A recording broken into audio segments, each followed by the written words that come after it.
3 quartiers dits politiques de la ville, dont l'agglomération grenobloise, bénéficieront du programme ANRU 2. Ces travaux de renouvellement urbain seront lancés en 2019. Ni un flop, ni un top. Fréquentation moyenne pour la première manifestation de la rentrée contre l'austérité gouvernementale. Dans le cortège grenoblois, toutes les générations étaient représentées. Et puis la communauté française de Wikimedia avait rendez-vous le week-end dernier au musée de Grenoble pour une convention annuelle. La ville qui a choisi d'ouvrir ses données. Bonsoir à tous, ravi de vous retrouver dans ce JT du mardi 9 octobre 2018. Toutes les heures à partir de 18h, l'essentiel de l'actualité du Grand Grenoble en moins de 10 minutes.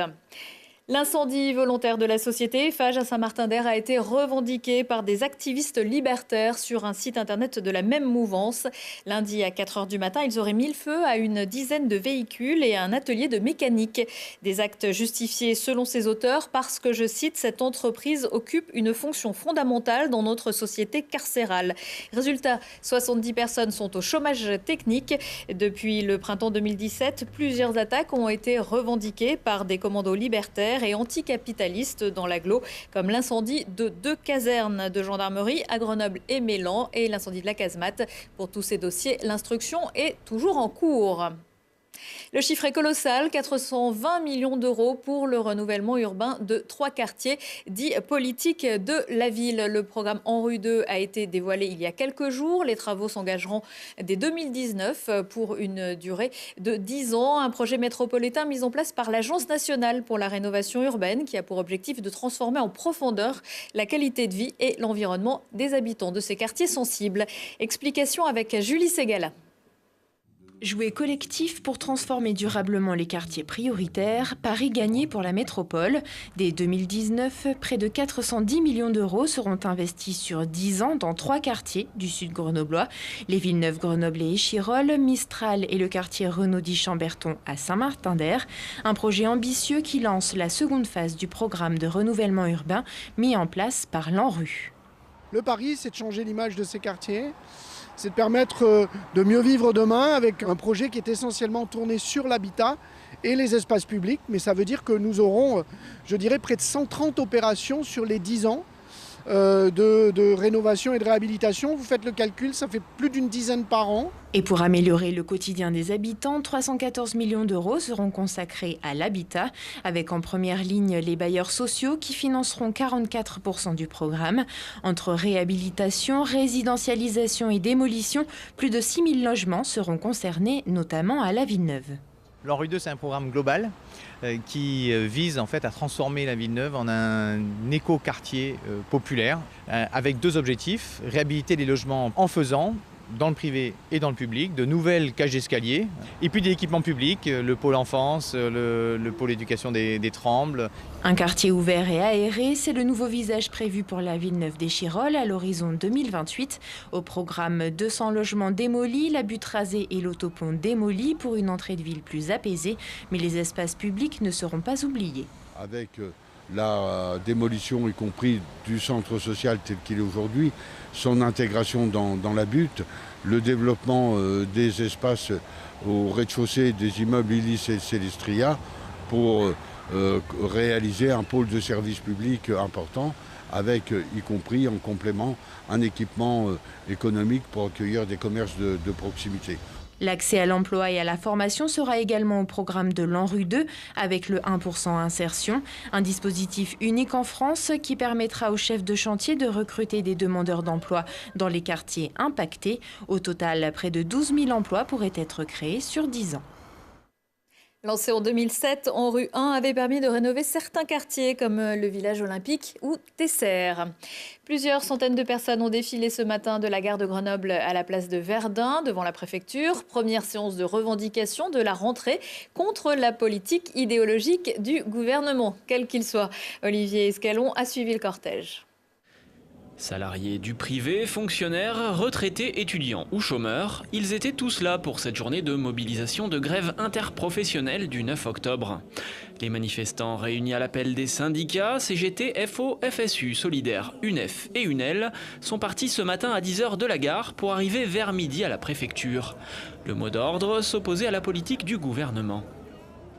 Parce que ce qu'on lui reproche à ce gouvernement, c'est d'être dans la même lignée que ses prédécesseurs, c'est-à-dire que ses prédécesseurs qui avaient préparé le terrain, et donc un gouvernement aujourd'hui qui va fort à la mode Thatcher et pour lesquels il entend remettre en cause tous les conquis sociaux, notamment les conquis sociaux issus du CNR, donc la remise en cause de notre modèle social pour prôner un modèle ultralibéral et individualiste. Et dans le cortège, une personne fait l'unanimité contre elle. Je n'ai pas voté pour Macron parce que je savais pertinemment que ce n'était pas l'homme qu'il nous fallait. Et je suis contre toutes ces prises de décision, particulièrement sur le plan social.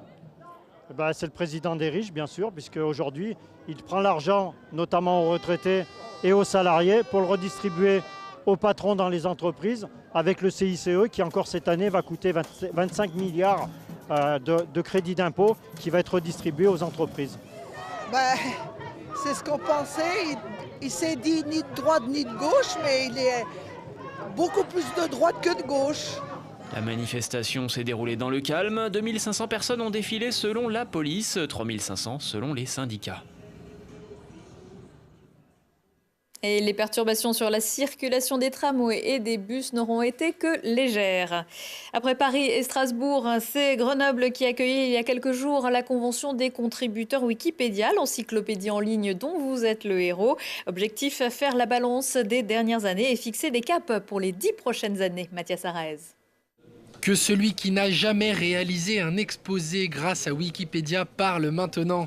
La plateforme lancée en 2001 par 2 Américains est rapidement devenue la référence mondiale du wiki, système de création et de modification en collaboration sur le web.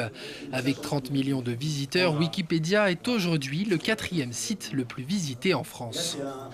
Les gens ont appris un peu aussi à utiliser Wikipédia, à se méfier de temps en temps parce que sa nature d'élaboration fait qu'on ne peut pas forcément être sûr du contenu. C'est pour ça que beaucoup d'articles présentent des bandeaux, des avertissements. Le lecteur est averti que l'article n'est pas forcément fiable, ne respecte pas les codes de qualité de Wikipédia, mais ils sont invités à le lire en ayant un esprit critique.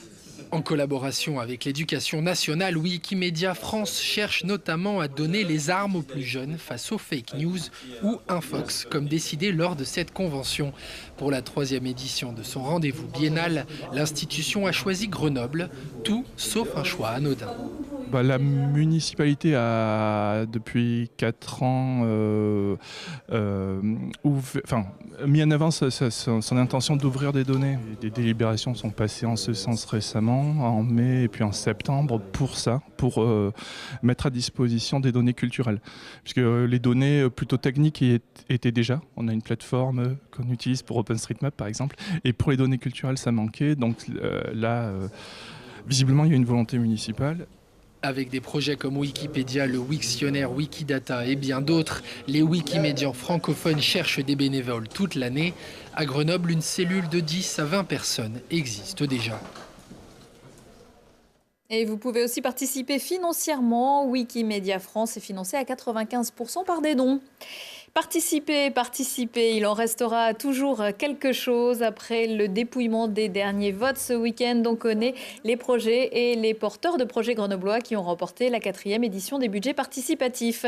Dans la catégorie de plus de 200 000 €, c'est l'Oasis de Fraîcheur qui a recueilli le plus de suffrages. À moins de 200 000 €, on retrouve le camion pour les sans-abri, les cool roofs, la ruche pédagogique au Parc Pompidou, le Handy Park, la colloque solidaire ou le cinéma en plein air. Cette année, plus de 5 600 Grenoblois et Grenobloises âgés de 16 ans et plus ont fait leur choix parmi les 23 projets proposés. Ce n'est pas du vent ni de la neige après l'annonce lundi du rapport du GIEC sur la hausse globale des températures. La station des Deux Alpes annonce qu'elle ne pourra pas ouvrir son glacier à la Toussaint. Ce sera la 2e année consécutive que l'événement Enjoy the Glacier est annulé. C'est la commission de sécurité qui a posé son veto du fait du manque d'enneigement naturel et des températures trop élevées cet été. Pour tous ceux qui avaient de toute façon décidé d'aller faire un tour aux Deux Alpes à cette période, la station sera néanmoins ouverte avec d'autres activités. À 19h15, 20h15 et 23h15, si on parlait aujourd'hui, Thibault Leduc va parler des sciences qui font la fête toute la semaine, du goût et de la gourmandise avec un nouveau guide des restaurants grenoblois et d'un film qui nous plonge dans la vie simple et rustique d'antan. Prochain rendez-vous avec l'actu dans 1 heure et en replay sur télégrenoble.net. Belle soirée à tous.